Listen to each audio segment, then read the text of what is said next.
This video is sponsored by Circulo. Try this amazing game and the link for this game is given in the description box below.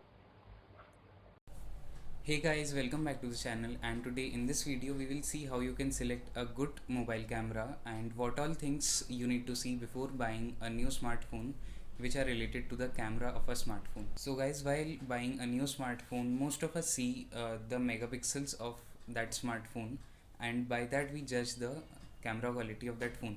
But when we see different brands like Apple, or it is OnePlus 6 or Redmi or Realme, you will see a big difference between their camera quality, even though their megapixels are almost the same, that is around 13 to 16 megapixels. So guys, from this we can understand that megapixel is not the only thing that affects the camera, but there are other factors too which affects the camera. So in this video we will see what are the other things that affects the camera quality of a phone. So guys, first of all, let's see what is a pixel.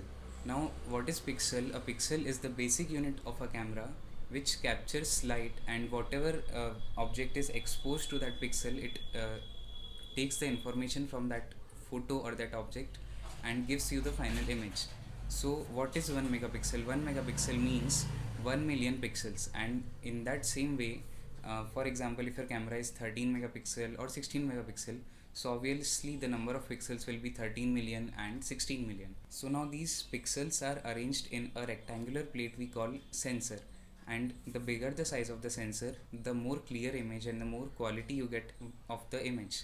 So since our smartphones have a very small camera, so the sensor size will also be very small as compared to the DSLRs. DSLRs have 20 to 30 times bigger sensor, so when you zoom a DSLR photo, so it will be more clearer and the quality will be more better than a phone's camera, since the sensor size or the sensor plate is very big in size than a smartphone. So guys, this sensor size is denoted by 1 upon some decimal number which defines the size of the sensor. And uh, you might remember that Nokia Lumia 1020 had launched a 41 megapixel camera which has a sensor size of 1 upon 1.5. That means the smaller number in the denominator, the larger the sensor size, and the bigger number in the denominator, the smaller will be the sensor size. And so 41 megapixel had a sensor size of 1 upon 1.5. So guys, now we have seen how the sensor size affects the quality of an image. So this not only depends on the megapixels that the quality of the image will be nice or it will be very bad, because even a 4 megapixel or a 5 megapixel camera can click very nice photos if its sensor size is larger. Now after the sensor size, the next thing that affects the camera quality or the image quality is the f-stop number or the aperture size. So this depends on the image you take, because the smaller the aperture size, the more bokeh effect or that blur effect you get on in the image. But if you are working on a landscape photo and you need to focus on more than one objects and you need a wide angle focus, then you need to use the larger f-stop number, which will give you a nice focus on more than one object. If you see the f-stop number of OnePlus 6, so it is f2.0, and this is a nice number, and here you will get a nice bokeh effect and a nice image quality.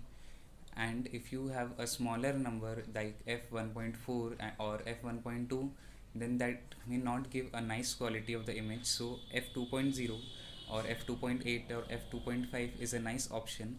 Now the next and the last thing that affects the camera quality is the processor of a phone. Now the greater the processor and the faster the processor, the image quality will be more better, and it will process a nice and clear image quality. While if you have a lower processor which takes time to process the image, that might not make the image more distinct and more clear. So if you have a nice processor, then the image quality will be also affected by that processor. In this video we have seen three other things that affects the camera quality.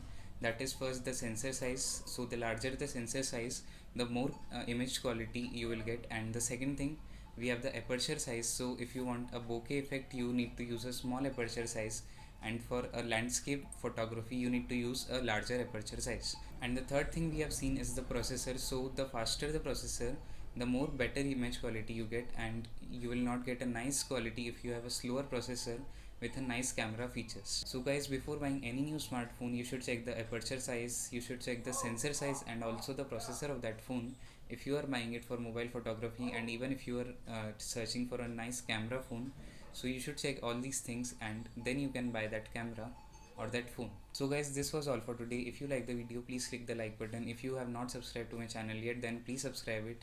If you have any suggestions or any doubts, you can comment them in the comment section, and do share this video. And this was all for today.